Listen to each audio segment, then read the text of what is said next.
Imagina uma sociedade onde todo mundo pensa igual, onde ninguém questiona, ninguém duvida, ninguém provoca. Assustador, né? Pois é, esse é o verdadeiro filme de terror, o da mente adormecida. Qualquer pessoa que vier chegar e falar assim, não, o Adão cromossomo Y e a Eva mitocondrial são 6.000 anos e prova Adão e Eva. Essa pessoa, ou ela não leu, porque isso, se você colocar no Google agora, vai aparecer. Qual a idade dele? Vai aparecer. Se você pode, isso sem pesquisar artigo científico, vai aparecer para você. Salve, salve, galera da rebelião ateísta.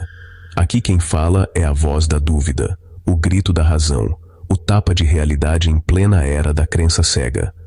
Hoje, mais uma vez, temos o mestre Edson Toshio no DrCast, mostrando que o microfone é uma arma e que o pensamento livre ainda resiste. Aí você tem o Caim que oferece do fruto da terra, tipo, vegetais, raízes, beleza?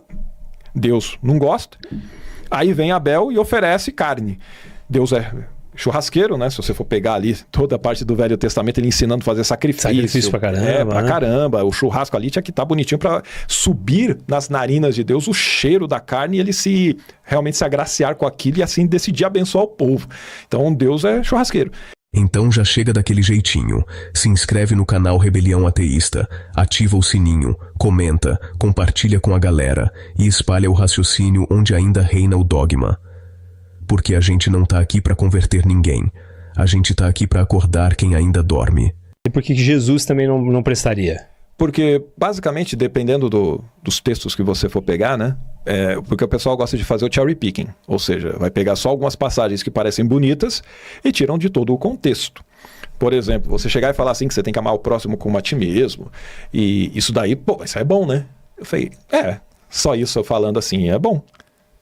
Mas Jesus não falou nesse contexto de amar todos, porque ele cita Levítico capítulo 19, versículo 18. E lá está dizendo claramente que esse amar ao próximo como a ti mesmo está ligado ao povo de Israel. É do povo de Israel. Sem mais delongas, bora pro vídeo. Por causa do conhecimento que o pessoal tem, como é conhecido o nome de Adão e Eva, o pessoal batizou com isso daí, mas não quer dizer que eles existiram.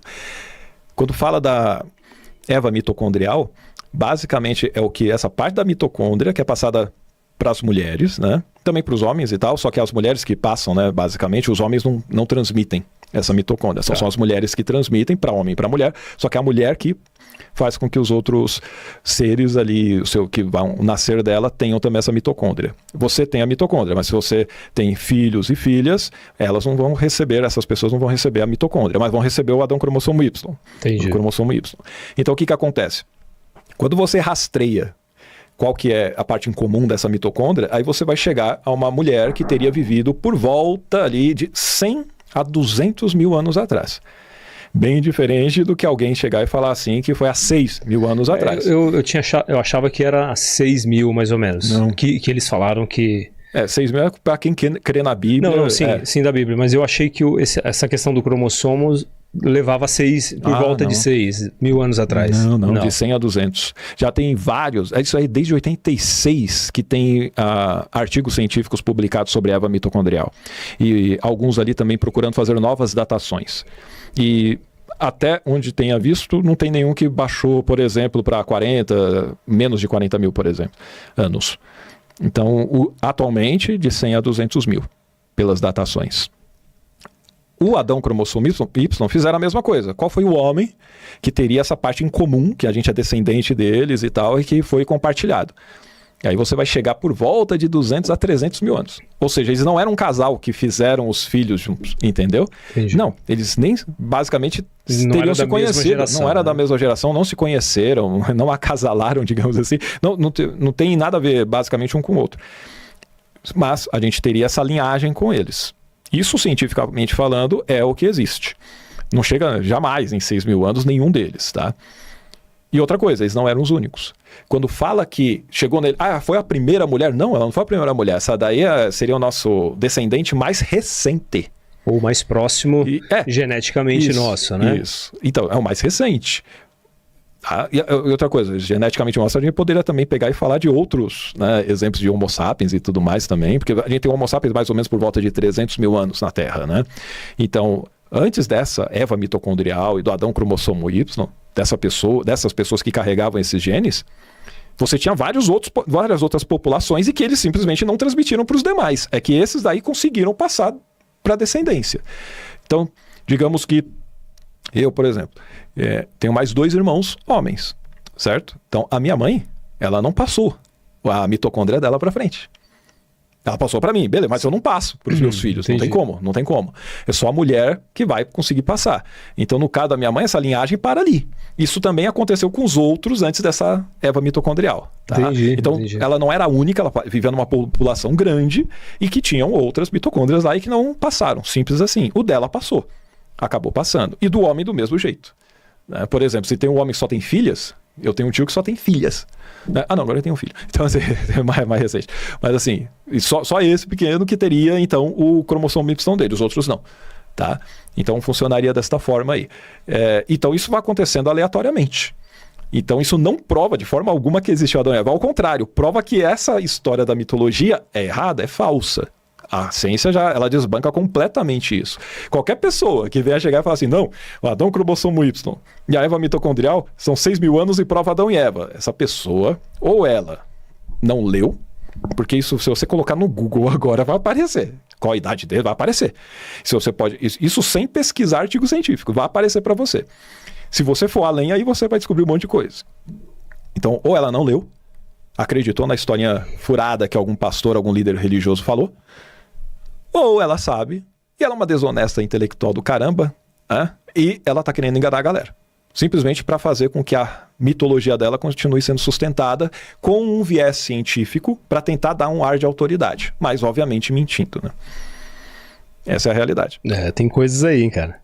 Mas voltando ali, a gente não chegou no Novo Testamento aí, né? Chegou algumas vezes, né? Que você falou de Jesus e tal, né? Você falou do Caim e Abel, desculpa, eu fiz aquela contextualização para chegar lá. Verdade, perdão. Mas só para na Caim e Abel, quando você tem o pecado que aconteceu e Deus aparece, questiona, né? Por que você fez isso? Ele amaldiçoa a serpente e diz que ela vai ter que comer do pó da terra e ela vai rastejar o resto da vida. Isso significa que essa serpente então andava ou ela voava, ou as duas coisas. Porque a maldição fez ela rastejar. Então a Eva, na hora que vê a serpente, é uma serpente de pé, ela ficou, sei lá, né? Ficou empolgada com a serpente, viu a cobra e caiu de boca no fruto. Então, isso. E aí Deus não gostou. Aí a pessoa pode interpretar como desejar. Adão também gostou. Mateus gostou. Adão também gostou. Aí Deus falou, caramba, que coisa. Aí falou o seguinte, eles estavam no paraíso, no Jardim do Éden. E o Jardim do Éden ele é físico. Tá no mundo físico, beleza? Não é mundo espiritual. É físico, ele dá as coordenadas do rio Eufrates e tudo mais. Aí fala tudo lá na Bíblia da região desse Jardim do Éden. Aí fala, não, vamos pegar aí tirar eles daqui. E Deus falando assim, agora que eles conhecem, ele fala de homem, agora que o homem sabe o que é o bem e o mal, isso não é bom que eles continuem aqui, porque se eles tomarem da árvore da vida, tem a árvore da vida lá e tinha do conhecimento do bem e do mal, ele deixava os dois lá. Se ele tomar do fruto da árvore da vida, ele vai viver para sempre. Então, vamos tirá-lo daqui para que ele não coma desse fruto e já era. Ou seja, não precisaria ter a morte. Bastaria ele pegar, não, beleza, toma essa fruta aqui, você nunca mais vai morrer. Ele não fez. Tá na Bíblia, isso daí. Ele fala só. E aí você poderia perguntar, mas Deus está falando com quem? Porque ele fala realmente no plural, ele está conversando com pessoas ali que não aparece no texto. Quando você vai estudar a história, tudo bonitinho, essa parte teológica, você vai ver que é porque você tem o deus El e você tinha o panteão desses deuses cananeus. O El era o principal, Israel, Deus de Israel, esse El era o principal. O Jeová vem só séculos depois, entendeu? Ele é colocado lá depois ele cresce e toma o lugar de El. Essa é a verdade. Então não é, o Deus sempre foi esse. Não. Você tem vários deuses e lá de Gênesis eles tinham essa visão politeísta. Então você tinha lá El, você tinha Baal, você teria Xerá, você teria outros deuses, e dependendo você vai colocar como Shaddai, por exemplo, é o Shaddai. Você tem o El e tem o Shaddai. São deuses diferentes, são nomes de deuses diferentes. Não é um deus só. Então, uma vez que você tem esse daqui, é como se eles estivessem conversando entre si, na visão do autor daquela época, e eles falam, não, eles não podem comer isso aqui não, senão eles vão ficar igual a gente, cara. Além de conhecer o bem e o mal, que nem nós conhecemos, eles vão viver para sempre igual a gente. Então vamos tirá-lo do jardim aqui para eles não comerem do fruto. Aí eles expulsaram Adão e Eva, né? Ele pega e expulsa Adão e Eva e faz com que tenham anjos para... ou um ou mais anjos, aí tem que dar uma olhada, não lembro se era um ou mais, que para proteger a entrada do jardim, e colocou uma espada que ficava dando volta lá, revolvendo, para não deixá-los entrar. Fez uma cerca ali, exato, cercado ali. Isso. Se fosse espiritual, precisaria disso? Não. Sai do espiritual, você está no físico. Já era, você não tem mais acesso ao espiritual. Não, ele faz uma proteção para o homem e a mulher não voltarem lá e não tomar o fruto da árvore da vida. Aí eu pergunto, onde está o Jardim do Éden? Por que ele sumiu? Porque você não encontra nada do Jardim do Éden. Porque ele deveria existir fisicamente. E deveria ter o anjo lá. E deveria ter a espada protegendo. Ninguém conseguiria entrar. Mas conseguiria haver. Não tem. Então, assim, ninguém vai conseguir explicar isso para vocês. Eles vão espiritualizar. Mas na Bíblia não é espiritual. É físico. Tá? Aí não tem nenhum local na Bíblia falando que Deus resolveu pegar e tirar ou esconder da vista da galera. Não tem isso. Mas o cristão ou o judeu, ele não vai falar que isso é uma metáfora? Aí hoje você pode ter assim, judeus que vão pegar e falar que isso daí na verdade é só uma forma de procurar é falar do nascimento da nação não da nação de Israel, mas mais do povo judeu mesmo, né? É que assim, você tinha Israel Norte e Israel Sul, né? Então você tinha o povo de Judá ali e você tinha o povo de Israel Norte.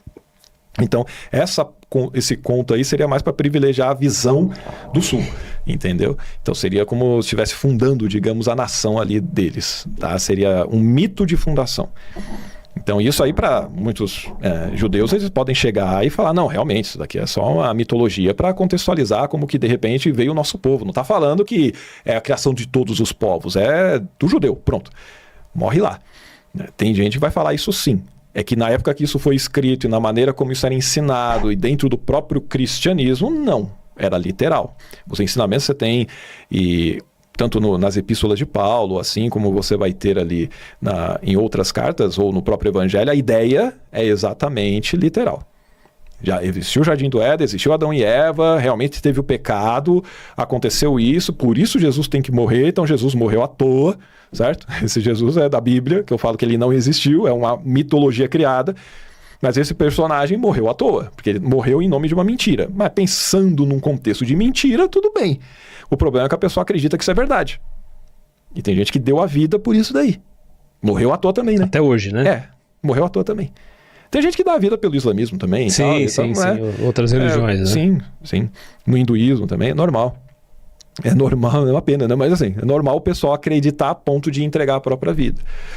O barato é meio doido. Ou seja, é que às vezes tem crente que gosta dessa justificativa de que tem pessoas que morreram pela fé, então isso significa que é verdade. Quem morreria por uma mentira? Já acabei de falar 2 exemplos aí de outras fés, que o pessoal morria e morre por essas mentiras. O cristianismo é só outra mentira, né? Não muda nisso. E acontece então que na parte de Caim e Abel que você falou, pode ver que os pais já estavam fora, então eles não estavam mais no paraíso, e aí eles tiveram que se virar. Deus largou eles lá, se vira agora, tem que trabalhar e tal, a mulher vai ter dores ao dar à luz e pá, essa era a maldição, e aí ela vai ter que ser submissa ao marido. Sim. E aí ela tem os filhos, aí tem Caim, tem Abel. Beleza, a Bíblia só fala Caim e Abel, tá? Ela não fala que teve outros filhos e filhas nesse contexto, mas isso não significa que não tivesse. Você poderia conjecturar que até Caim e Abel ficarem grandes o suficiente para pensarem, nossa, vou fazer um sacrifício aqui para Deus. Aí você tem o Caim que oferece do fruto da terra, tipo, vegetais, raízes, beleza? Deus não gosta. Aí vem Abel e oferece carne. Deus é churrasqueiro, né? Se você for pegar ali toda a parte do Velho Testamento, ele ensinando a fazer sacrifício pra caramba. Pra caramba. O churrasco ali tinha que estar bonitinho para subir nas narinas de Deus o cheiro da carne e ele realmente se agraciar com aquilo e assim decidir abençoar o povo. Então Deus é churrasqueiro. Então ele não gosta da oferta de Caim e ele gosta da de Abel. Aí Caim fica pé da vida, né? E Deus, sabendo que ele dá a entender mesmo que ele sabia, o mal tá à porta e cabe a ti dominá-lo. Ele fala assim para Abel. Para Abel não, para Caim.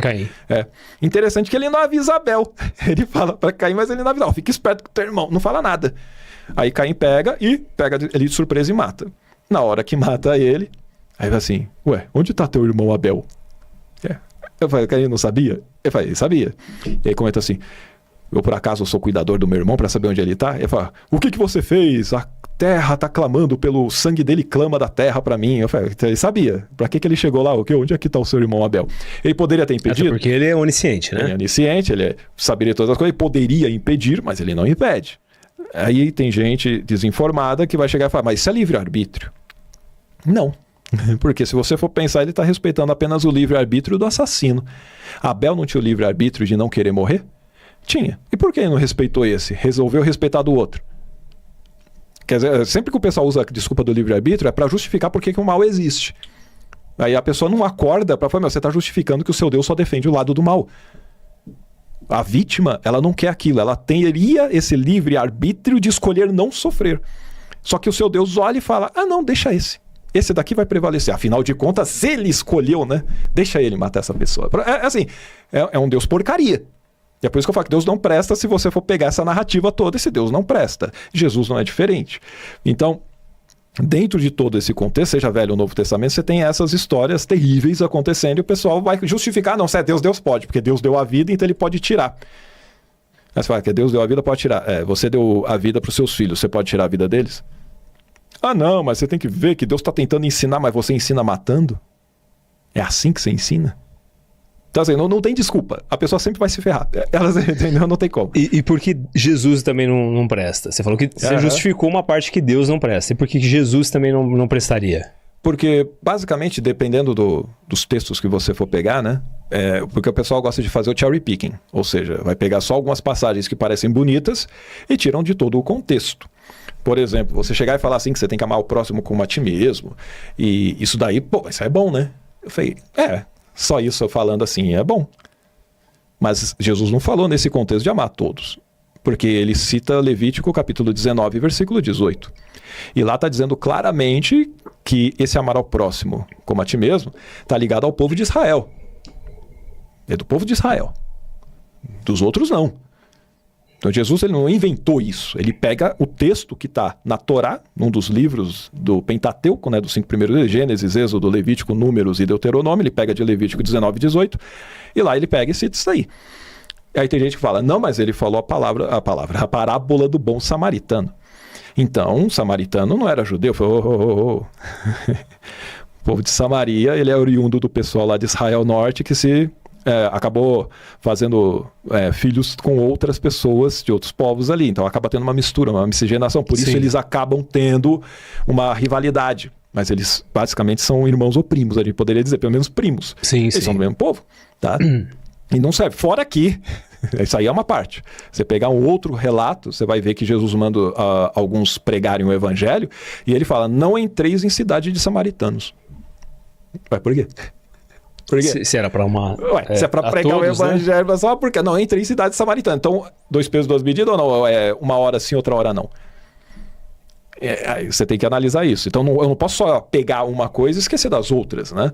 Mas é normal isso no meio cristão, o pessoal realmente só pegar o que interessa, o resto o pessoal faz de conta que não existe ou tenta criar uma justificativa que a gente chama de argumento, né? Então, não é argumento, é argumento. É argumento, né? Eu ia falar que de repente as pessoas vão defender isso daí porque ele vai falar assim, olha, se você entrar em algumas cidades de samaritanos, vocês vão sofrer violência, ataques, talvez eles vão justificar dessa forma, né? Poderiam, mas estaria errado, porque na Bíblia é o contrário, né? Ele, até quando tem a mulher Cirofenícia, por que ele não era para pregar para outras pessoas? Porque ele dizia que a princípio era para pregar para os judeus. Então, para eles ali tinha que pregar só para esse povo.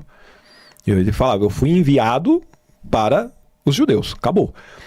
Então, quando vem a mulher Cirofenícia pedindo ajuda para ele, implorando, gritando, ele faz de conta que não ouve. E ela fala assim, minha filha está terrivelmente endemoniada, vem e me ajuda, cura ela e tal. E ele vai embora. Ele vai andando. Ela grita tanto que os apóstolos falam, vai lá, despede ela.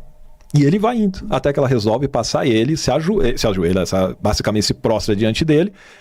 E ela fala, Senhor, minha filha está terrivelmente endemoniada, vem cá, me ajuda e tal. E ele fala o seguinte, claro, vou te ajudar agora. Você tem fé? Não. Ele fala, não é bom tirar o pão das crianças e dá-lo para os cachorrinhos. Ele falou, das crianças, dos filhos, pode tirar o pão dos filhos e dados para os cachorrinhos. Quem são os filhos? O povo judeu. Porque ele falou, eu fui enviado para o povo de Israel. Ele deixava claro, minha missão é essa. Dane-se os outros. Tá? Então eu falo assim, não é bom fazer isso. E a mulher pega e fala, é verdade. Só que os próprios cachorrinhos comem das migalhas que caem da mesa dos seus donos. E aí ele se surpreende. Ué, ele não era onisciente também? Jesus não é filho de Deus? Ele não saberia? Ele pega, nossa, grande a tua fé, mulher. Pode ir lá que agora sua filha tá bem. Tem gente que vai falar, ele tá fazendo isso para testar a fé dela. Eu falei, mas para testar a fé, primeiro, se ele é onisciente, não precisa testar a fé. Já sabia. Segundo, se fosse para testar, ele precisa humilhar a pessoa desse jeito? Se eu falasse isso de alguma outra pessoa, de uma outra etnia, e eu falasse desse jeito, você ia me classificar como o quê? Racista. Racista? Não, xenofobia, cara? Você é doido? Você é mal... Seríamos cancelados com razão. Mas é Jesus, né? Não, mas Jesus pode, entendeu? Jesus pode falar isso e chamar a mulher de cadela. Não tem problema nenhum, entendeu? Filho, você é um animal, um cachorrinho, entendeu? Uma cadelinha, fica quietinha aí, não é bom. Aquilo que é pra eles, não é bom dar pra vocês. Isso não é bom. Ele deixa claro, não é bom dar o pão dos filhos para os cachorrinhos. Então, que fique endemoniada, né? Não existe demônio nem nada, mas naquela conjectura, né, da mitologia, é isso que está passando. Então você vê uma divisão clara daquilo que é o povo escolhido de Deus, né? O que já contradiz uma série de versículos no Antigo e Novo Testamento, que dizem que Deus não faz acepção de pessoas. Que Deus não faz diferenciação. Não, todo mundo é igual. Caramba, se fosse todo mundo igual, por que tem um povo escolhido? Não faz sentido. Além disso, tem os escolhidos de Deus para a salvação, tá? E tem aqueles que já foram criados para a perdição. Aí também não faz outro sentido. Você fala, esse Deus por isso também não prestaria. E Jesus, ele compactua disso, né? Mas tem outras coisas piores ainda. Manda. A gente quer ver as piores, cara. As piores. Se você for pegar Lucas 14, a partir do versículo 25, ele comenta assim, que uma multidão seguia Jesus. Aí ele se volta para essa multidão e diz assim, se alguém vier após mim e não odiar seu pai, a sua mãe, seu irmão e sua irmã, seu filho e sua filha e a sua própria vida, não é digno de ser chamado de meu discípulo. Desse jeito. Se eu chegasse para você, ou você poderia perguntar isso para um cristão e falava, se Maomé falasse isso, o que você ia falar de Maomé? Eu falei, um cara que não presta, onde já se viu falar uma coisa dessa, esse cara é contra a família, blá blá blá. Isso é ridículo, ensinamento que tem que ser totalmente, né, destruído. Legal. Então, foi Jesus, cara. Não, mas Jesus, isso aí deve significar outra coisa, cara. Deve significar outra coisa. Aí o pessoal vai falar, não, é que ele deve estar falando que você tem que amar a Deus acima da sua mãe, acima do seu pai. Não. O texto grego, até tem traduções que o pessoal tenta amenizar isso, tá? E eles traduzem como, se você não amar menos, ou se você não aborrecer teu pai, tal, não tem nada a ver. Se você for pegar o texto grego, que é miseó, a palavra lá, não sei se eu estou falando a pronúncia correta, aí grego seria com Sabino.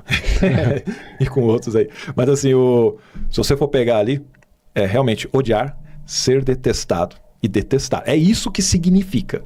Tanto que é a mesma palavra usada, por exemplo, para você não odiar os seus inimigos. Você tem que amar os seus inimigos. Ele fala odiar e amar os inimigos. Não é aborrecer seus inimigos. Entendeu? Não é você amar menos. Não. É odiar mesmo. Não odeia. Você tem que pegar e amar os seus inimigos. É um ensinamento de submissão que ele faz, basicamente, pro pessoal do Império Romano que está acabando com a raça deles. Não. Baixa a cabeça. Recebe aí o tapa na cara e vira o rosto de novo para receber a outra. Mas assim, é outra forma que mostra que Jesus não prestava. Mas nesse versículo aí, que é o 26 de Lucas 14, claramente ele vê a multidão seguindo e ele coloca essa condição. Ele pega e fala, se quem vem após mim não odeia todo mundo aí, nem a sua própria vida, você não pode ser meu discípulo, não. E aí ele conta uma parábola. E nessa parábola, é uma comparação, né, que ele vai falar lá. Se uma pessoa vai pegar e edificar uma cidade, ou uma coisa específica, ele não vai parar para fazer os cálculos certinho, para ver se ele consegue dar conta daquilo, para que ele não comece erguendo e daqui a pouco ele não consiga terminar, o pessoal vai lá zombar dele. Do mesmo jeito, se alguém pegar e sair em guerra, ele não vai se preocupar, será que eu tenho pessoa suficiente para dar conta do outro povo? Sim, porque senão eu vou lá e vou perder. Se eu sei que eu não consigo dar conta, eu vou criar uma comitiva de paz e vou lá falar. Por quê? Porque eu não quero perder. Do mesmo jeito, em relação a me seguir. você tem que saber que você vai ter que fazer isso. Por isso, se você não renunciar tudo quanto você tem, você não pode ser meu discípulo. Ele fala, você tem que carregar a tua cruz e me seguir. Senão, não é meu discípulo. Aí eu te pergunto, você seguiria esse cara? Não. Então, qualquer pessoa que fala que você tem que odiar a tua família, presta? De jeito nenhum. Ah, mas foi Deus. Dane-se, velho. Fala pra esse Deus vir aqui que a gente dá um jeito dele. Porque esse cara não presta. Então, o problema que muitas vezes a fé faz com algumas pessoas é exatamente o seguinte: não, mas se foi Deus, então tudo bem eu fazer o mal. Tudo bem eu pegar e fazer besteira. Tudo bem eu pegar e cometer um crime. Porque foi Deus que mandou. Não, Deus pegou e mandou fazer, não tem problema nenhum. Ô Edson, e por que isso está na Bíblia? Porque você acha que na hora que foi juntando os livros ali, passou batido das pessoas que faziam análise? Nada. Porque foi feito um arranjo, né? Por exemplo, se você até pegar, por exemplo, a Bíblia etíope e a cristã e a protestante, tem livros a mais, tem livros a menos. Você acha que quando foram compilar a Bíblia, vamos dizer da católica, né? Certo. Quando foram compilar, e até porque é difícil, né, ler a Bíblia, né? Não é um livro fácil, né? Não é um livro contínuo, né? Eu pelo menos tenho bastante dificuldade. Então você acha que ficou esses pontos sem nó ou essas situações que traria esse conflito que você está trazendo agora pra gente por falta de atenção? O que seria? O problema foi o pessoal querer, inclusive, juntar os livros, né? Por quê? Uma coisa é você pegar e ter escrito algum autor lá na época, escrever com um fim específico, pensando em um público determinado, com a visão que ele tinha daquela época religiosa e política daquele período que ele estava vivendo. Não era para nós. Ele escreveu aquilo lá, colocou e jogou para aquele público. Aí alguém pega esse registro, pega um outro de 10 anos depois, outro de 100 anos depois, outro de 400 anos depois, vai indo assim. Ele pega, tudo isso aqui é palavra de God. Vamos pegar e juntar. Aí juntou. Aí ferrou, cara. Aí não tem como, porque obviamente uma coisa vai contradizer a outra, né? Tem gente que vai tentar fazer malabarismo, dizendo que tem um monte de referência que se cruzam e tudo mais. Só que não, essas referências que se cruzam, elas, inclusive, cruzam com as contradições. Uma hora tá falando uma coisa outra, e depois fala outra, tá? Então, assim, para o pessoal daquela época escrever isso que eu falei, fazia total sentido. Você pegar, por exemplo, quem crê em Jesus, por exemplo, dentro do contexto que eles estavam no Império Romano, o pessoal tinha uma visão apocalipsista, que aquele era o final dos tempos, era o último século, e que ia entrar a consumação do século e Jesus voltaria. Então, se você amasse essa vida aqui, mais do que qualquer coisa que pudesse ser referenciada como a vida eterna, você estaria fazendo errado. Tanto que se chegasse alguém em Jesus lá e falasse, eu quero te seguir, mestre e tal, só que eu vou casar minha filha, eu vou fazer alguma coisa específica da minha família, depois eu vou te sigo. Eu falo, não, cara, isso daí você deixa o pessoal se virar lá, ou você tem que focar no reino de Deus. Ou, meu pai, deixa eu enterrar meu pai primeiro. Eu falo, deixa os mortos enterrar os seus mortos. Você vai e prega o reino. Era basicamente a pregação de Jesus, é você abandonar essa vida, tanto que ele pegava e deixava claro que você teria que vender tudo o que você tem, dar aos pobres e segui-lo. Ele não falou isso só para o jovem rico, ele falava para outros também. Você quer fazer tesouro no céu? Venda tudo que você tem, dê aos pobres, aí você vai ter um tesouro no céu. Aí você vai pegar e pregar para as pessoas e assim você vai acumular o galardão, né, digamos assim. Ou seja, você tem que criar bolsas que não se desgastem, coisas que não se enferrujem. Por quê? Porque vão estar lá no céu. Como que você faz isso? Venda tudo que você tem e dá aos pobres. A pregação de Jesus era focada nisso também. Então você tinha que fazer isso. Não tem nenhum líder religioso hoje que faz isso. Talvez, na história, os únicos tenham sido os franciscanos, que realmente viveram na pobreza, abandonaram geral e ficavam lá. E Jesus também não voltou para resgatar eles, assim como não voltou antes, né? Porque Jesus era um falso profeta do caramba, mentiroso de mão cheia, enganou geral ali a galera dentro desse... Se existir um cara que é tido como Jesus histórico, poder dizer assim, né? Se existir um cara que inspirou a mitologia que está na Bíblia, esse cara enganou bem, mano. Foi um miserável. Porque se ele falou alguma coisa parecida ali, ele conseguiu enganar um monte de gente que simplesmente abandonou a vida deles e à toa.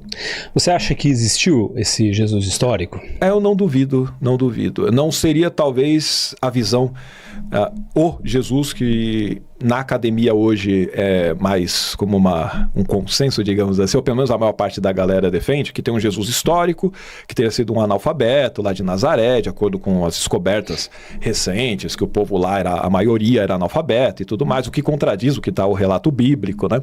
Então, a visão de um Jesus histórico pela academia, pela ciência, ele é diferente do Jesus da Bíblia. Tem crente que não sabe disso e acredita, não, mas muita gente acredita que houve um Jesus histórico. Então o Jesus da Bíblia seja não. Separa, tem nada a ver uma coisa com a outra.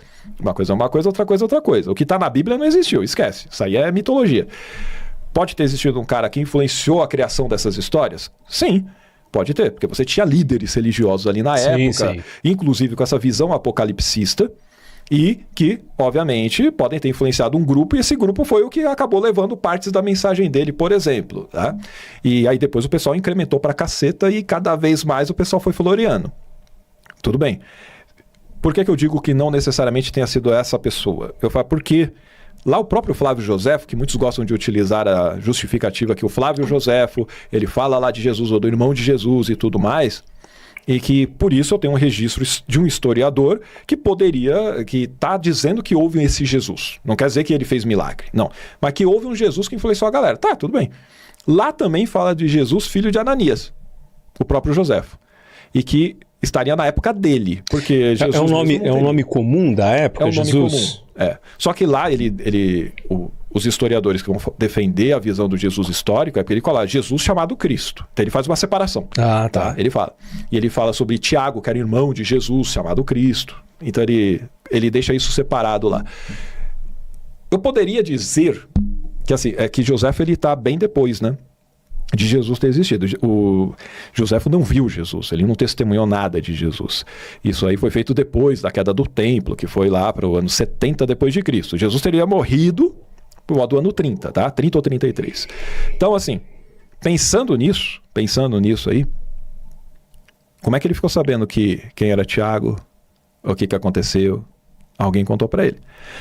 Entendeu? Ou seja, não é que ele pegou, eu tô historiador, eu sei como registrar isso e tal. Não, alguém falou para ele o que aconteceu, deu os nomes, ele pegou e registrou. Esse Jesus, filho de Ananias, não, ele era basicamente dessa mesma época ali, porque ele teria sido morto, inclusive, numa das guerras ali que estava acontecendo em Jerusalém.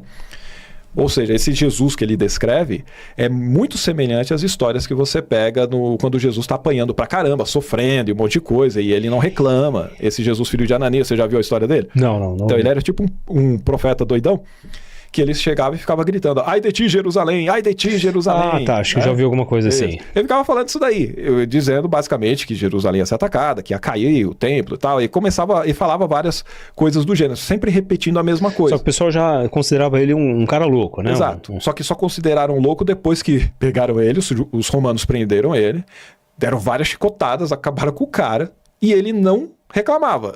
É a mesma coisa que fala, o cordeiro, ele pegou, apanhou e ele não abriu a boca. Entende? É a mesma coisa. Só que esse seria um personagem que teria existido e que ele era o nome de Jesus. Ele ficava falando que ia cair o templo. E a profecia, Jesus também disse que o templo não vai ter pedra sobre pedra lá. Ele também prediz, entre aspas, né, porque foi escrito depois do acontecimento, ele teria predito a queda do templo. E aí tem esse filho de Ananias que faz isso. E ele apanha, ele é preso, ele sofre pra caramba e ele não morre ali. Aí o pessoal vê, mano, ele é louco, cara, deixa ele. E ele ficou alguns anos fazendo isso. E ele continuou fazendo. Aí quando teve esse cerco todo em Jerusalém, ele continuava a falar, ai de ti, Jerusalém, ai de ti, Jerusalém. Lá em José, ele disse, ai de mim. Quando ele falou ai de mim, veio um projétil, acertou ele e ele morreu. Aí se você for pegar todo o relato de José contando isso, você fala, cara, isso aqui é parte específica da história de Jesus lá dos evangelhos. Que estão misturando. Então, o pessoal pode ter pegado isso e criou o personagem em cima disso. Aí depois você cria toda a narrativa que você quiser. Entendeu? Quem era ele? De onde ele veio? E tudo mais. O que ele pregava? Por que ele falou isso? Ele prediz a queda do templo e foi invadido, que o templo caiu. Caramba! Mas morreu com um projeto? Vamos fazer de outro jeito. Você acha que, se for nessa linha, justifica o povo judeu não entender que o Jesus Cristo veio como se fosse o Messias deles? Também, e porque não só essa parte, é porque quando fala que Jesus é o Messias, o pessoal dos judeus, né, eles... Durante séculos, a narrativa religiosa dominou todos os espaços públicos. Da rádio à TV, o discurso da fé sempre teve prioridade, enquanto a descrença era tratada como ameaça, blasfêmia ou piada. Mas os tempos mudaram. A internet quebrou as portas dos templos e devolveu o microfone à razão. Hoje, qualquer um pode ligar uma câmera, abrir um podcast e transformar o mundo em um auditório global de ideias. E é aí que os ateus entram, não como provocadores gratuitos, mas como vozes necessárias. A presença de ateus na mídia não é um capricho intelectual, é um ato de equilíbrio democrático. A sociedade precisa ouvir todas as perspectivas, inclusive, e principalmente, aquelas que não se curvam diante da fé. Porque se o religioso pode falar de Deus em todo lugar, o ateu também deve poder falar da ausência dele e das implicações dessa ausência. A liberdade de expressão não é completa enquanto uma parte da humanidade é silenciada por desconfortar os demais. E o desconforto é exatamente o que o ateísmo traz. Ele mexe onde o sistema não quer que se mexa. Ele questiona o que foi declarado sagrado. Ele pergunta por quê, quando o resto da multidão está dizendo amém. Mas há algo ainda mais profundo. Quando um ateu fala num podcast, ele não está apenas representando uma posição filosófica. Ele está representando a coragem de pensar publicamente. Em uma cultura onde as pessoas têm medo até de assumir o que acreditam, ou o que não acreditam, ver um ateu sentado, de igual para igual, em frente a um microfone, é libertador. É um convite ao raciocínio. É uma faísca de autenticidade num mundo cheio de fingimentos. Podcasts como o Dr. Cast são fundamentais nesse processo. Eles quebram o monopólio da fé e devolvem o debate ao lugar de onde ele nunca deveria ter saído, o da razão. Lá, ideias se enfrentam sem filtros. E é exatamente por isso que esses espaços geram incômodo, porque o raciocínio não é neutro, ele causa reações, desafia zonas de conforto e põe em xeque séculos de autoridade. Ateus em podcasts, portanto, não estão apenas participando de uma conversa. Estão reescrevendo a forma como o conhecimento circula. Estão mostrando que a filosofia não mora em universidades, que o pensamento crítico não depende de diploma e que questionar o divino não é pecado, é exercício de liberdade. Quando um ateu fala, ele lembra ao público que ninguém precisa acreditar em algo para ser ético, justo e humano. E isso, num mundo onde a religião tenta monopolizar a moral, é revolucionário. A ética não é monopólio da fé. Ela nasce da empatia, da convivência, da razão e do reconhecimento mútuo, não de mandamentos escritos num tempo em que o sol ainda girava em torno da terra. Mas essa presença na mídia também cumpre outro papel, o da normalização. Sim, normalizar o ateísmo, porque ainda há quem trate o ateu como anormal, como alguém perdido, sem rumo, sem alma. E nada destrói preconceito mais rápido do que visibilidade. Quando as pessoas veem ateus falando com inteligência, humor, empatia e clareza, os estereótipos começam a ruir. O ateu deixa de ser o vilão do imaginário religioso e passa a ser o vizinho que pensa diferente, o professor que ensina com lógica, o amigo que não precisa de fé para ter compaixão. É por isso que ocupar a mídia é tão essencial. Porque a ausência de ateus no debate público não é neutra, é estratégica. Enquanto um lado domina o discurso, o outro é retratado de forma caricata. E só com a presença direta, ao vivo, sem intermediários, o ateísmo pode se mostrar pelo que é, um movimento intelectual, humano, honesto e apaixonado pela verdade, não pela imposição dela, mas pela busca dela. E você, que está assistindo agora, faz parte disso. Cada compartilhamento de um corte como este, cada curtida, cada comentário, é um pequeno ato de rebeldia contra o silêncio. É um grão de areia na engrenagem da hegemonia religiosa. Pode parecer pouco, mas revoluções começam assim, com vozes dissonantes, teimosas, insistindo em existir. O ateísmo não precisa vencer o teísmo. o objetivo não é calar ninguém. É garantir que todas as vozes sejam ouvidas, sem medo. E se a verdade existe, ela não teme o debate. O que teme o debate é a mentira. Por isso, cada vez que um ateu participa de um podcast, uma coisa acontece: o mundo fica um pouco mais lúcido. E cada pessoa que escuta, mesmo que discorde, aprende algo novo. Aprende que a fé pode ser questionada sem desrespeito. Aprende que dúvida não é fraqueza, é maturidade. E aprende que pensar por si mesmo é o primeiro passo da verdadeira liberdade. A mídia tradicional talvez nunca dê espaço suficiente para isso. Mas a internet, os podcasts e canais como a Rebelião Ateísta estão abrindo a porta que o mundo sempre tentou manter fechada. E uma vez aberta, essa porta não se fecha mais. Então continue assistindo, continue compartilhando, continue apoiando. Porque cada visualização é um manifesto, cada comentário é uma fagulha. E se tem uma coisa que o pensamento crítico sabe fazer bem, é transformar fagulhas em incêndios de consciência. Esse foi mais um corte do Dr. Cast com o professor Edson Toshio, aqui na Rebelião Ateísta. Se você acredita que a razão também merece palco, se inscreve, compartilha e segue com a gente. Porque enquanto muitos pregam fé, nós praticamos pensamento. E pensar, pensar, ainda é o maior ato de rebelião.